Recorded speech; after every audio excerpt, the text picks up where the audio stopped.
Работех като нощен техник в малка болница. Сградата беше стара, с дълги коридори и флуоресцентни лампи, които често премигваха. Бях сам на етажа. Проверявах монитори и архивирах записи от камерите.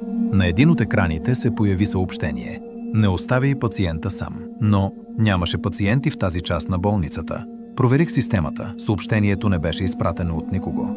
Отидох до стаята, която камерата показваше. Празна, само легло и монитор. Но когато се приближих, мониторът се включи сам. На него черен екран с бели букви. Той вече не е пациент. Върнах се в контролната зала. Всички камери показваха нормално, освен една. Тя показваше мен, как стоя пред монитора, но аз вече не бях там. И на записа, зад мен, стоеше фигура в болнична престилка. Изключих системата. Всичко изглеждаше нормално. Нямаше никой в коридорите. Реших да си тръгна по-рано. На изхода вратата не се отваряше.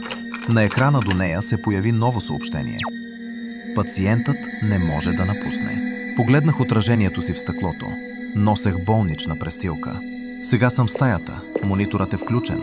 И на него ново съобщение: „Не оставяй техника сам“.